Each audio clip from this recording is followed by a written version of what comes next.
성경 호세아서 3장 1절입니다.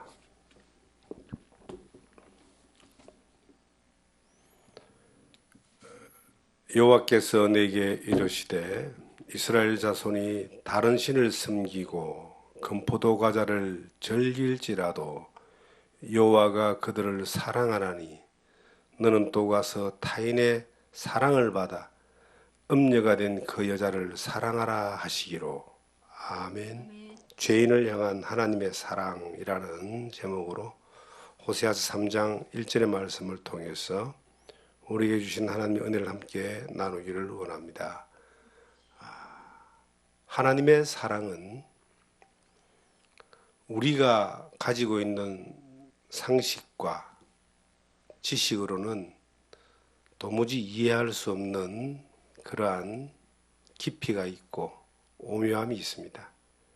특별히 이 호세아서는 하나님을 그리도 배신하고 배반하고 대적하고 죄악으로 그렇게 늘 향하던 이스라엘 민족을 하나님이 버리지 아니하시고 어떻게 끝까지 그렇게 용서하시고 사랑하시는지 그 놀라운 하나님의 사랑을 기록한 내용입니다. 성경의 역사를 보면은 이스라엘 민족은 하나님의 특별하게 선택받은 민족입니다. 선민이고 그들이 수요가 많고 잘나서가 아니라 작기 때문에 못났기 때문에 하나님이 그들을 선택하셔서 세상 모든 나라와 백성들에게 그 민족을 보니까 하나님이 살아계시구나. 그 민족이 하나님의 정인이구나.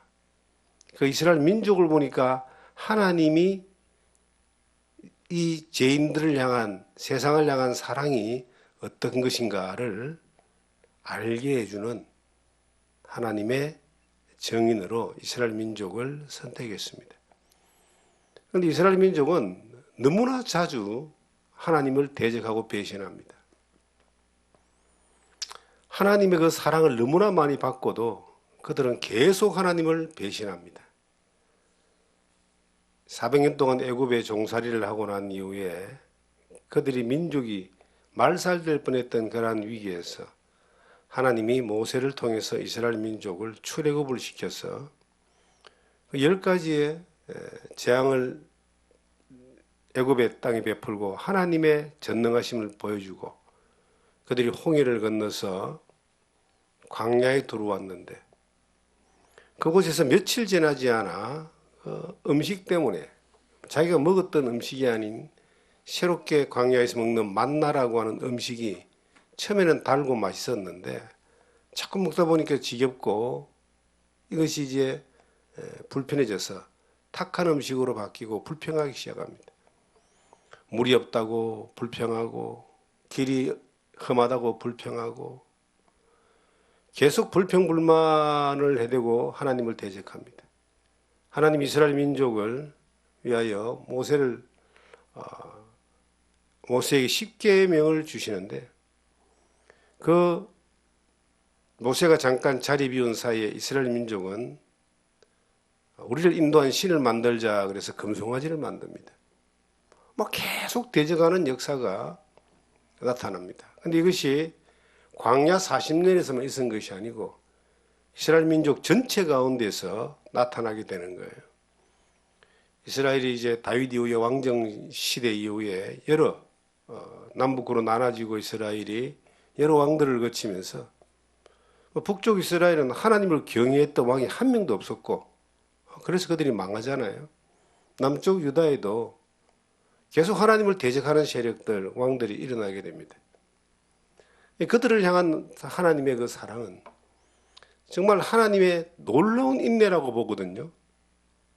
하나님이 그 민족을 그냥 쓸어버리고 새로운 정인을 말 잘 듣고 하나님의 뜻에 합당한 정인을 민족을 선택해서 역사를 이루고 하시면 되는데 그러지 않는 거예요. 끝까지 참고 그들을 징계하여 돌이키고 그들을 향한 하나님의 계획을 포기하지 않는 겁니다. 그 이스라엘 민족을 향한 하나님의 사랑이 정말 인간은 할 수 없는 사랑이거든요. 약간 배울 수 있는 게 그게 부모가 자식을 사랑하는 사랑 정도로 흉내를 낼 수 있습니다.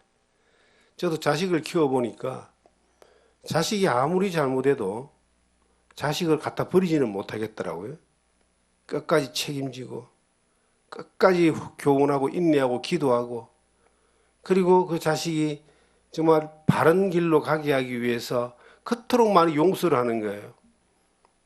자식은요, 부모가 한번 잘못하면은 노여움을 타가지고 오랫동안 기억하고 그걸 가지고 상처를 가지고 그걸 가지고 막 대적을 하고 막 나이가 들어서도 그걸 막 끄집어내어서 원망을 하고 막 그래요.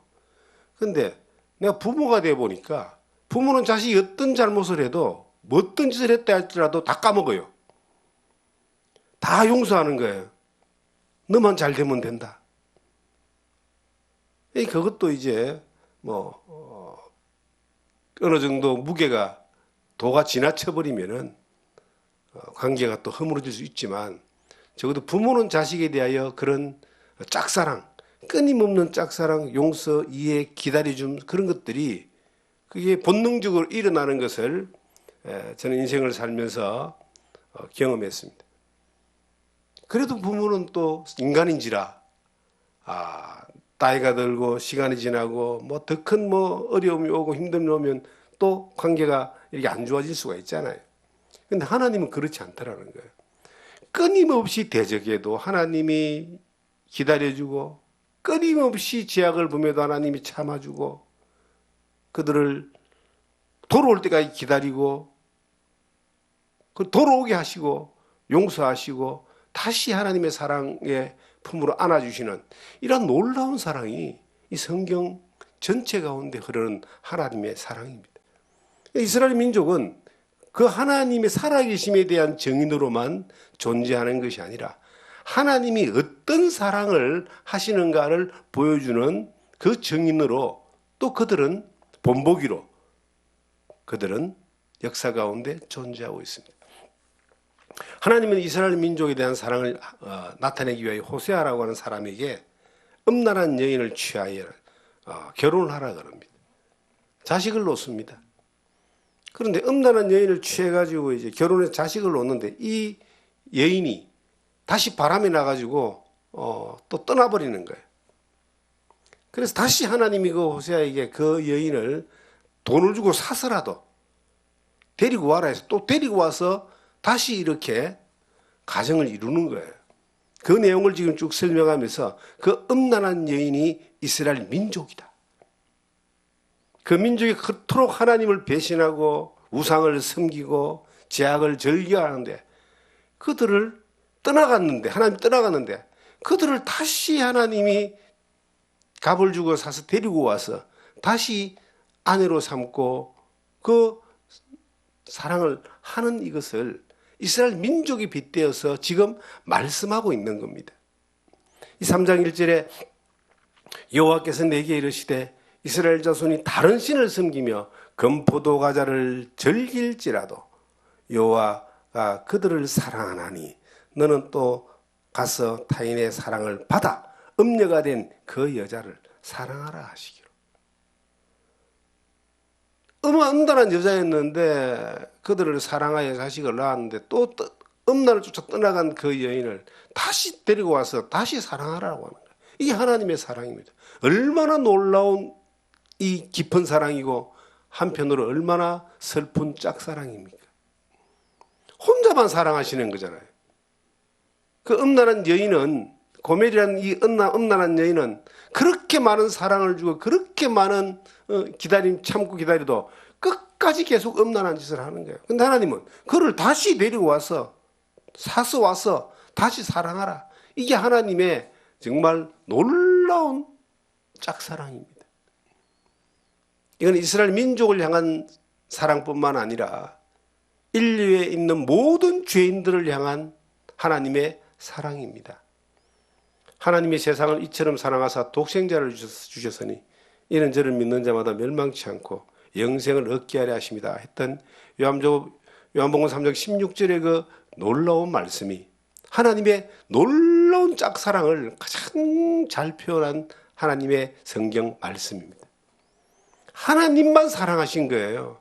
아무도 하나님을 사랑하지 않을 때 하나님만 이 세상을 사랑하시고, 죄인은 전부 다 죄를 짓고 하나님을 향해 범죄하고 우상을 섬기며 죄악을 쫓아가고 음란을 쫓아가는데, 하나님만 그 사람들을 사랑하셔가지고 일방적인 사랑을 가지고 하나님이 친히 인간의 몸을 입고 이 땅에 오신 그 아들 예수 그리스도, 그 십자가 위에서 마지막 한 번의 피까지 흘리시면서 죄인을 사랑하시는, 죄인을 구원하시는 그 사랑의 프로포즈를 이 세상 모든 사람을 향하여 보여주고 있는 겁니다. 이스라엘 민족을 향하여 그렇게 호세아를 통하여 그 사랑을 나타나고 하나님이 맛배기를 보여준 것처럼, 그 예수 그리스도의 십자가의 그 놀라우신 은혜가 이 세상 모든 죄인들을 향하여, 모든 그 고매를 향하여 하나님이 그래도 내가 너를 사랑한다, 돌아오라, 회개하라, 그렇게 말씀하고 있는 거예요. 오라 우리가 서로 변론하자. 우리 죄가 주홍 같을지라도 양털같이 휘어질 것이라고 성경은 기록하고 있습니다.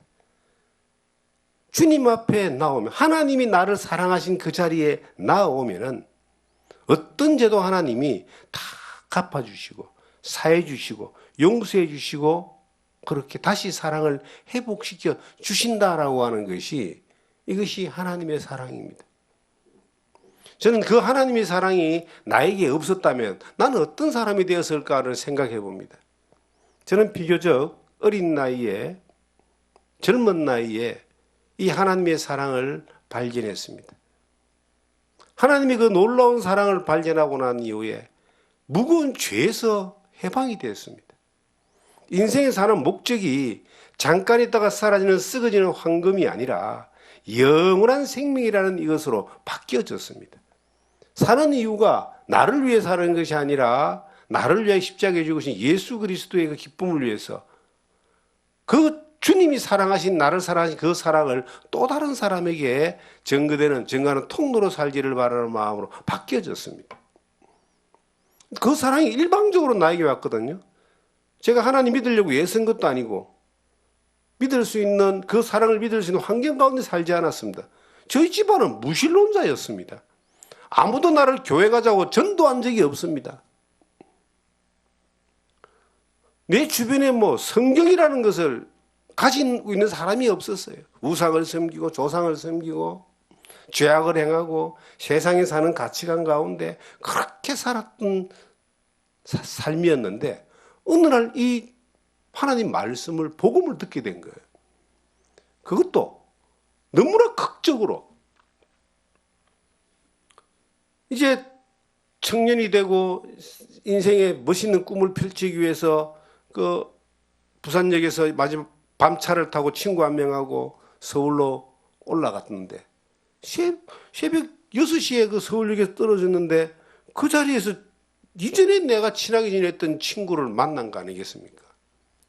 걔가 자기 누나를 통해서 예수를 믿게 되고 저한테 전도를 했는데 끝까지 거부하다가, 걔가 그냥 그렇게, 걔가 그런 애가 아닌데 그렇게 애원하고 들어보라 그러고 한 번만 말씀을 듣자, 교회 나가자. 그때 이 하나님 말씀이 전해지는 자리에 억지로 끌려갔다가, 어쩔 수 없이 따라갔다가, 야, 성경이 사실이고 하나님이 살아계신 것을 듣고 깨닫게 된 거예요. 내가 하나님이 얼마나, 이 성경이 믿어지니까 지옥이 믿어지는 거 아닙니까? 내 죄가 드러나는 거 아니겠어요? 그 엄청난 하나님 앞에 더러운 죄인이라는 사실을 발견하고 고민하다가, 기도하다가, 벌벌 떨다가 보라 세상 죄를 지고 가는 하나님의 어린 양이라는 그 요한복음 1장 29절에 그 말씀이 믿어지는 순간 내 죄를 예수님이 다 갚아놨다는 사실이 믿어져 버린 거예요. 그 피 흘림이 내 죄를 영원히 사했다는 게 믿어진 거예요. 그 이후에 지금까지 이제 그 하나님의 은혜 가운데 사는데, 저는 아찔한 생각을 해봅니다. 내가 그때 이 하나님이 나에게 일방적으로 밀어붙여가지고 이 말씀을 듣고 나를 사랑하셔서 구원하지 않으셨다면 나는 어떤 존재가 되었겠는가 하는 생각을 해보면요, 아찔합니다. 어떻게든 세상에서 살아갔겠죠. 우상을 섬기고 돈을 쫓아가고 인생의 성공을 쫓아가고 쾌락을 쫓아가고 막 그렇게 어떻게든 살겠죠. 그러다가 결국은 죽어서 지옥 갔더라. 그 한 번의 기회가 저에게 하나님의 그 놀라운 그 사랑을 경험한 그 이후에 인생이 바뀌어졌습니다. 그래서 저는 살면서 이렇게 이제 해석을 하는 거예요. 야, 하나님이 정말 나를 사랑하셨구나. 언제부터? 이 성경에 보면요, 태어나기 전부터, 만세 전부터, 하나님의 사랑이 만세 전부터 예수 그리스도 안에서 그 이루어진 놀라운 그 사랑이 모든 사람을 향하여, 모든 죄를 향하여 하나님은 계속 프로포즈를 던지고 있었다는 거예요. 내가 태어나서 살아왔던 그 순간들, 인생의 그 여정 가운데 나는 하나님 안 믿었지만, 나는 뭐 세상의 가치를 가지고 살았지만 하나님은 나를 사랑하셔가지고 나에게 눈길을 떼지 않고 이렇게 인도하셨구나. 성경에 모든 것이 합력하여 선을 이룬다는 말씀이 있어요. 내가 태어난 것도 살아간 것도 그 형제간과 부모 밑에서 그렇게 지나온 것도 어떻게 모든 것들이 내가 그 하나님의 사랑을 받을 수 있는 자리에까지 가기까지 하나님이 절대적인 그 개입하심으로 이끄셔서 그 자리까지 있게 하셨구나. 내가 예수를 단순히 믿고 구원받고 그 보라 세상지를 지고 가는 하나님이 어린 양이라는 그 놀라운 사실 하나를 믿고 내가 구원받아 제사함 받은 거, 이거 하나가 엄청난 사랑인데, 근데 이 사랑이 내게 오기까지 얼마나 많은 하나님의 나를 짝사랑하신 하나님의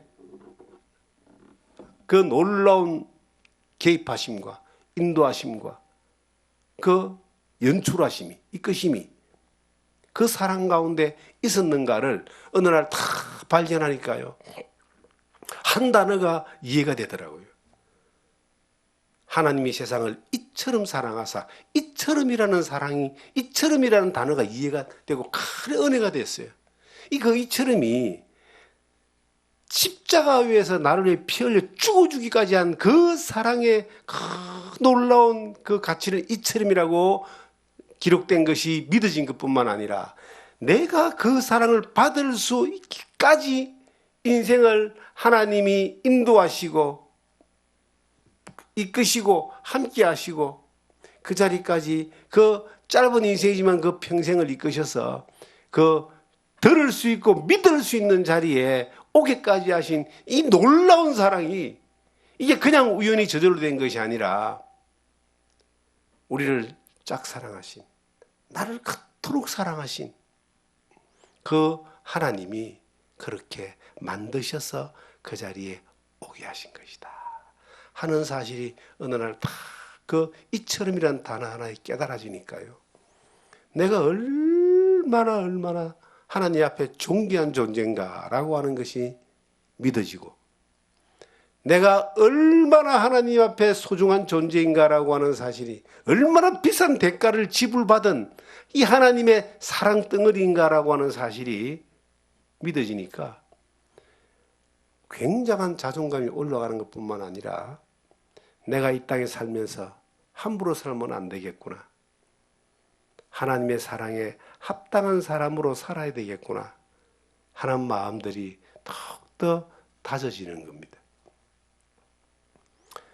이스라엘 민족은요, 정말 어떻게 저렇게 하나님을 저렇게 저 많은 능력과 기적을 보고 역사를 보고도 대적하고 배신하고 우상을 섬기고 금포도를 먹는다는 말은요, 이 금포도라는 게 입에 단 거, 포도에서 난 이것 때문에 이 포도주가 노아가 실수하게 됐던 그 포도의 열매에서 난 즙이잖아요. 이 사람을 이 세상에 즐겁게 하고 달콤하게 하고 취하게 만드는 것이 그게 금포도 열매입니다. 우상을 섬기고 하나님을 기쁘게 하는 것이 아니라 자기가 기쁜 그 일, 그 달콤하고 향락을 쫓아가고 하는 것들에 빠져있는 그들을 향하여 하나님이 에이 저거 갖다 버려버리라 하지 않았다는 겁니다. 이 호세아 3장 1절에 보시면 여호와께서 내게 이르시되 이스라엘 자손이 다른 신을 섬기고 금포도 과자를 즐길지라도 그랬잖아요. 우상을 섬기고 자기만을 즐겁게 하고 자기의 기쁨을 위하고 자기의 쾌락을 위하는 그러한 마음으로만 살아가는 그러한 사람들이라 할지라도 죄인 중에 죄인이라 할지라도 죄밖에 모르고 하나님을 대적하고 사는 것들이 전부 다일지라도 하나님이 그러면 갖다 버리라 죽여버리라 하지 않고 너는 여호와가 그들을 사랑하나니 저는 이 단어가요 얼마나 크게 감사한지 모릅니다. 그러한 엄청난 죄인이라 할지라도 여호와가 그를 사랑하나니. 제가 참 부족한 게 많습니다. 왜냐하면 저도 성질대로 하는 게 많거든요. 성격대로. 지나온 세월에 보니까 정말 나에게 피해를 주고 악하게 행하고 뒤통수를 때리고 뒤에 칼을 꽂고 그렇게 배신을 하고 했던 사람들에 대하여 저는 사랑이 없다는 것을 하나님 앞에 인정할 수밖에 없어요. 저는 그런 사람들에 대해서 뒤도 안 돌아봅니다. 그리고 관계를 정리하든지 헤어지든지 다시 안 보든지 저는 그렇게 옹졸한 사람입니다. 그게 왜 그런가를 감아보니까 저 안에 사랑이 없는 거예요. 주님의 사랑이 없는 거예요. 주님의 사랑은, 하나님의 사랑은 그렇게 할지라도 여호와가 그를 사랑한다. 정말 끝까지 참는 겁니다. 베드로후서 3장 8절에 보시면은 아무도 멸망치 않고 회개하게 이르기를 하나님이 원하신다는 말씀이 있잖아요. 하나님은 아무도 멸망하지 않고 끝까지 회개하기를 바라시며 참고 있습니다. 하나님은 하나님을 대적하는 공산주의 세력도 참았고요. 그게 참으니까 공산주의가 무너지니까 러시아에도 복음이 들어가고 그러잖아요. 지금도 참고 있잖아요. 저 북한 땅에 가장 핍박받는 세력이 기독교인들입니다. 성경만 보유하고 있어도 바로 잡혀가지고 그 정치범 수용소로 들어가는 게 북한입니다. 하나님이 죽었다는 게 공산주의입니다, 여러분. 그들을 향해서 참잖아요. 그 무슬림들 보세요. 예수를 안 믿잖아요. 그 인구가 지금 10억이 넘는데 하나님이 참고 있어요. 왜 참느냐? 힘이 없어 참는 것이 아니라 아무도 멸망치 않고 회개하기에 이르기 때문에 하나님이 참으시는 거예요. 이스라엘 민족이 우상을 섬기고 금포도 과자를 먹을지라도 하나님을 배신하고 우상을 섬깁니다. 무슬림처럼 공산주의자들처럼 그리고 이 세상의 쾌락에 빠져있는 그 사람들처럼 금포도 과자에 취해 있는 수많은 사람들 뭐 동성애 자들 또 마약에 취하고 술에 취하고 세상 쾌락에 취하고 하는 이런 사람들을 향해서도 하나님은 그런다 할지라도 하나님이 그들을 사랑하나니. 일본이라는 나라는 기독교 인구가 1%도 안 된다 그러잖아요. 정말 이 말씀의 원판입니다. 우상이 가득하고 쾌락이 가득하고 자기들만을 위해 살아요. 그래도 하나님은 참으셔요. 왜요? 아무도 멸망하지 않고 회개하기를 원하시기 때문에. 그래서 사도 바울은 이걸 깨달았는 것 같아요. 나는 죄인 중에 괴수라 그랬잖아요.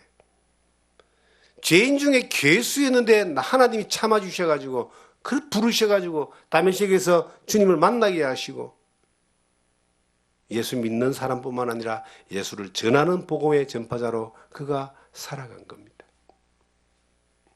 지금도 저는 그렇게 봅니다. 이 세상이 하나님을 향하여 복음을 향하여 대적하는 세력들이 판을 치는 거예요. 이거 어떻게 하겠어요, 이거? 어떻게 막겠습니까, 여러분? 이걸 우리가 뭐 데모한다고 막고 뭐 총칼 든다고 막는 게 아니에요. 이 영적인 어떤 이 흐름 가운데서 이거는 유럽이 그래왔고 미국도 그래가고 일본은 우리보다 훨씬 먼저 복음이 들어왔던 나라입니다. 그런데 그게 이제 우리나라에까지 이게 전해오는 통로로 우리나라가 또 한 과정 가운데 흐름 가운데 있는데 이 엄청난 흐름을 우리의 힘으로 막을 수가 없어요. 우리는 뭘 하면 되는가? 내가 믿는 바른 믿음으로 살기만 하면 됩니다. 하나님의 역사하심을 어떻게 바꿀 수 있겠어요? 우리의 마음이 어떤 마음이 되어야 되는가? 우리를 대적하는 세력들, 하나님을 대적하는 세력들, 우상을 섬기고 건포도 과자를 먹고 즐기는 그 세력들을 향하여 싸우고 이기고 폭력적으로 힘으로 그들을 누르고 이끌어라, 그것이 아닙니다. 성경은 뭐라 했는가? 하나님이 했던 방법대로 그래도 여호와는 그들을 사랑하나니 그들을 주님이 사랑했던 마음으로 사랑이라는 거예요. 그들을 향하여 용서하고 회개하기를 기다리고 하나님의 사랑으로 그들을 살리는 그 일을 우리가 해야 된다. 이것을 바울 사도가 그렇게 했고 우리 또한 그렇게 하기를 원하고 주님이 그렇게 하기를 원하십니다. 사도 바울은 로마서 9장에 보면 이런 말을 합니다. 복음을 전하는데 그렇게 유대인들이 자기 동족이 막 핍박을 하잖아요. 죽이기도 하고 감옥에 가두기도 하고 핍박도 하고. 복음을 전하는데 가장 큰 대적이 누구냐면 로마의 세력이 아니고 유대인들이었습니다. 복음을 방해하는 가장 큰 세력들이 유대인들이었습니다. 교회가 세워지면 교회에 들어가서 율법을 지키라고 막 갈라디아서는 그렇게 강요했잖아요. 거짓 선생들이 다 유대인들이었습니다. 그런데 그들을 향하여 이 바울 사도가 내가 유대인인 게 부끄럽고 내가 유대인인 게 정말로 이제는 집어 던지고 유대인들하고 싸워야 되겠다. 우리도 군대를 만들어가지고 전부 다 쳐 죽여버리자. 그렇게 하지 않았다는 거예요. 그렇게 하지 않고 주님의 방법을 따른 거예요. 어떻게? 로마서 9장을 보시면 이렇게 기록되어 있어요.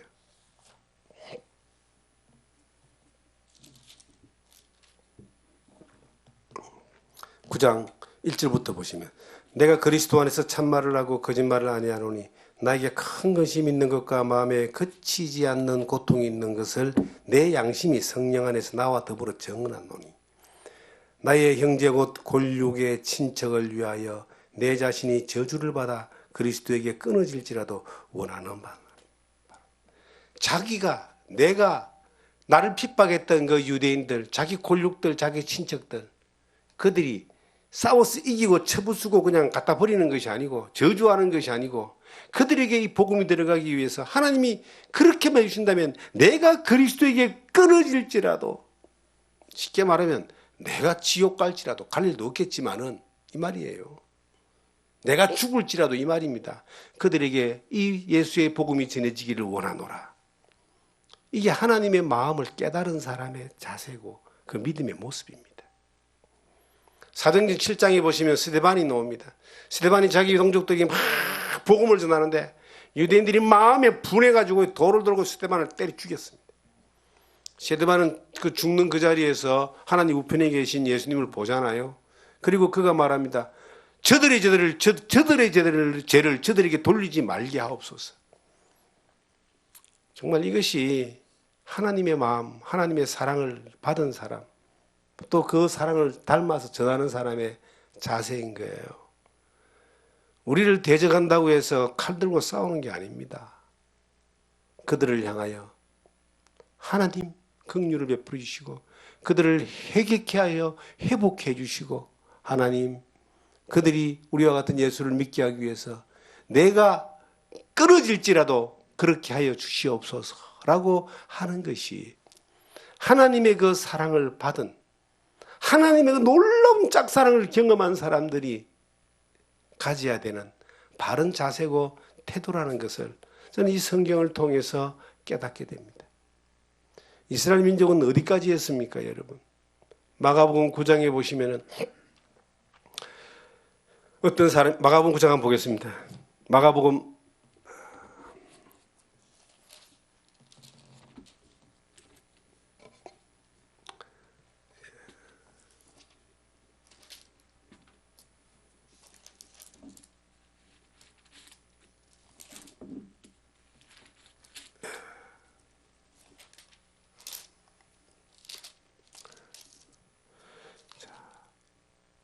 9절, 11장.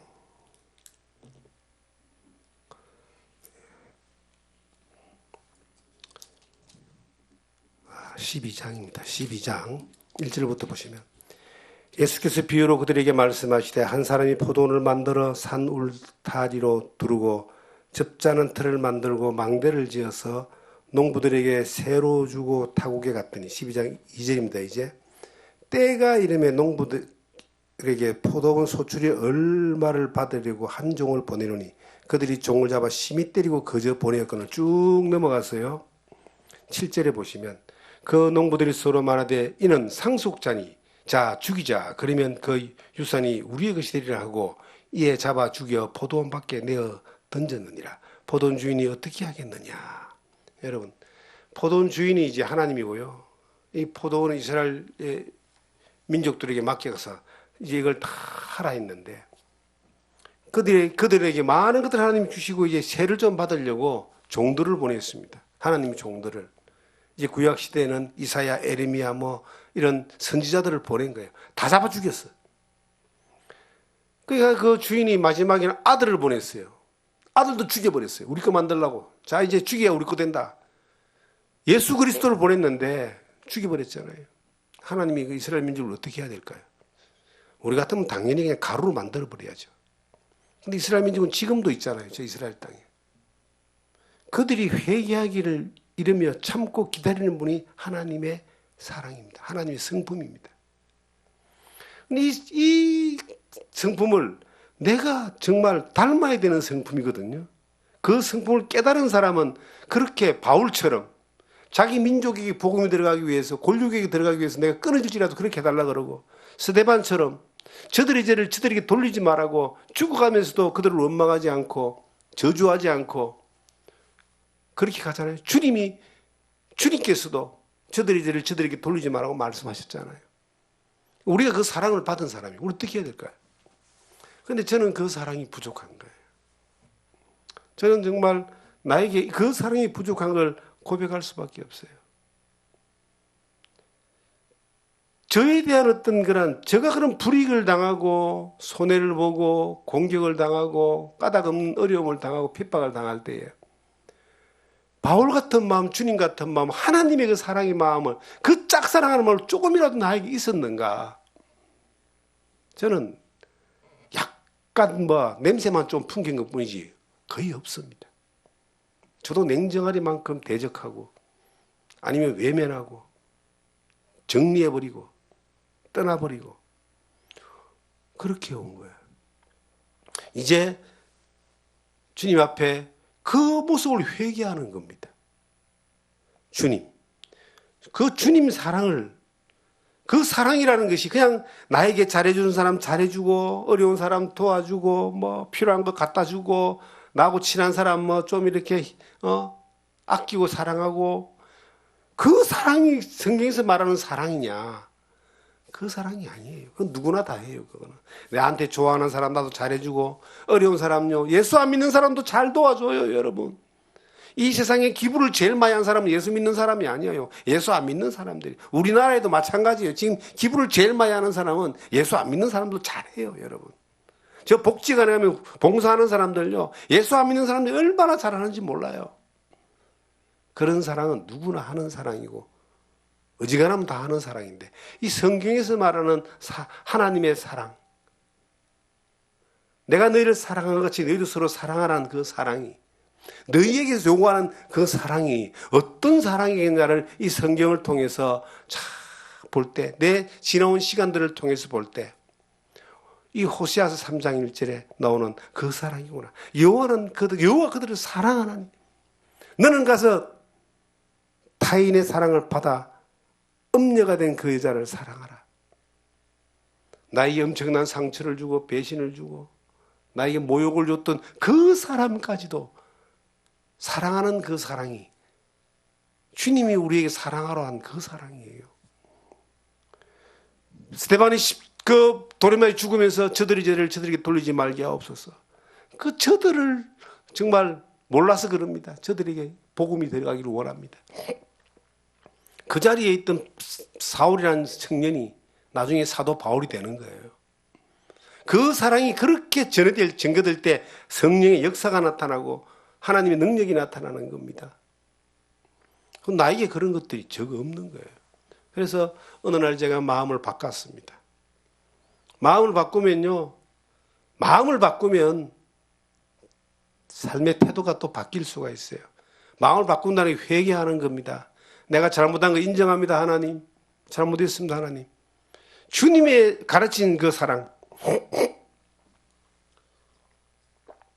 하나님의 가르치신 그 사랑을 따라 그냥 흉내만 내는 것이 아니라 한번 따라가 보겠습니다. 굉장히 마음이 넓어집니다. 용서가 되어져요. 먼저는 용서가 되어지는 겁니다. 그 다음에요.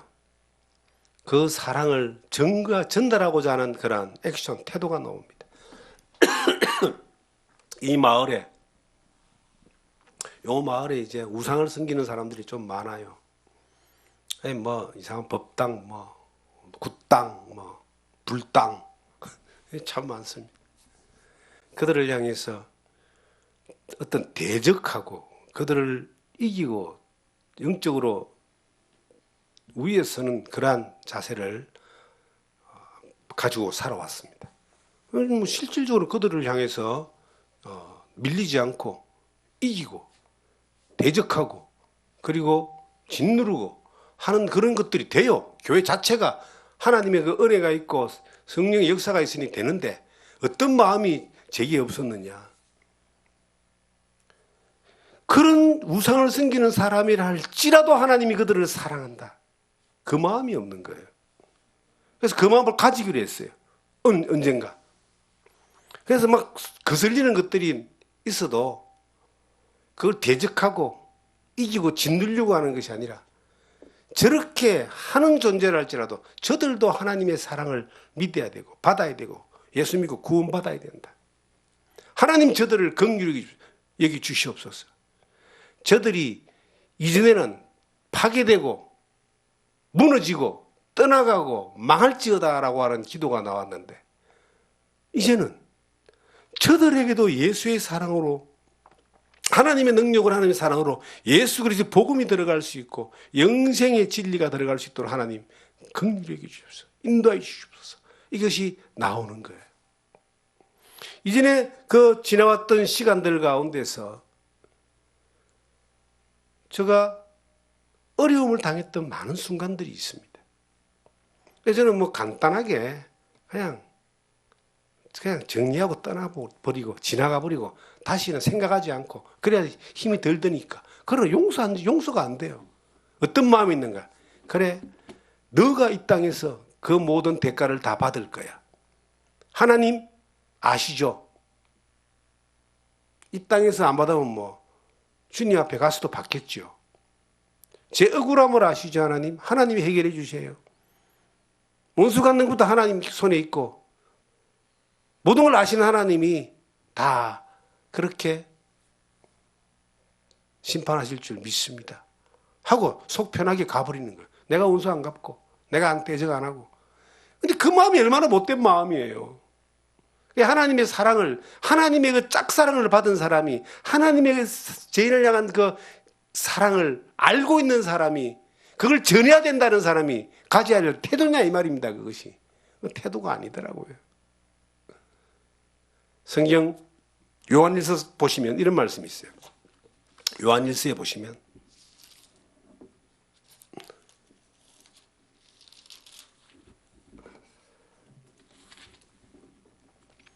사장을 보시면 7절부터 보겠습니다. 사랑하는 자들아 우리가 서로 사랑하자. 사랑은 하나님께 속한 것이니 사랑하는 자마다 하나님으로부터 나서 하나님을 알고 사랑하지 아니하는 자는 하나님을 알지 못하나니 이는 하나님은 사랑이심이라. 사랑하는 자 하나님의 사랑이 우리에게 이렇게 나타난 바 되었으니 하나님이 자기 독생자를 세상에 보내심은 그로 말미암아 우리를 살리려 하심이라.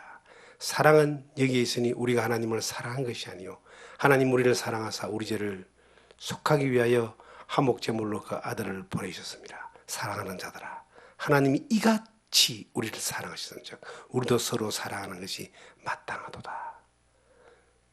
저는 이 놀라운 이 11절의 말씀이 이제 조금 그림이 좀 이렇게 명확하게 보여지는 말씀으로 와닿습니다. 앞에 뭐라고 했습니까? 하나님의 짝사랑을 계속, 하나님이 이같이 우리를 사랑하지 않았냐? 예수 그리스도 이렇게 우리를 사랑하지 않았냐? 그 사랑을 받은 우리에게 주님이 말씀하십니다. 하나님이 말씀하십니다. 사랑하는 자들아, 하나님이 이같이 우리를 사랑하듯이 우리도 서로 사랑하는 것이 마땅하다. 하나님이 이렇게 사랑했으니까 우리도 어떻게 사랑이라고요? 이런 방법으로 사랑하라 이 말이에요. 이같이라는 게. 그 방법이 일방적인 짝사랑이잖아요.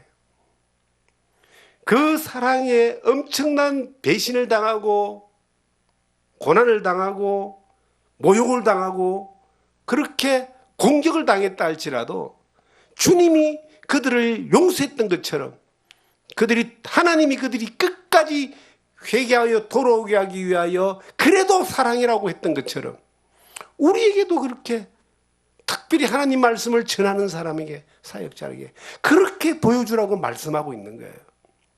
그래서 이 말씀에서 저는 계속 묵상을 하고 고민을 하고 또 기도를 하고 그러면서 배워지는 게 뭐냐? 예수 그리스도의 사랑을 증거하는 사람으로 지금까지 살았지만 그 증거하는 일을 끝까지 하는 사명을 다하는 걸로 살아가겠지만 주님이 정작 원하는 것은 삶 자체가 그 사랑을 받은 사람이 그 사랑을 받은 방법으로 사랑하라라고 하는 그 하나의 단순한, 정말 단순한 논리잖아요. 원리잖아요. 이것을 모르고 살았고 외면하고 살았고 알았다 할지라도 나하고 상관없이 살았던 이것이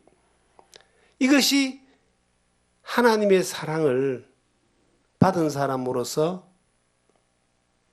제대로 순종하지 못한 불충한 사람이라는 것을 알게 된 겁니다. 그래서 좀 더 이제는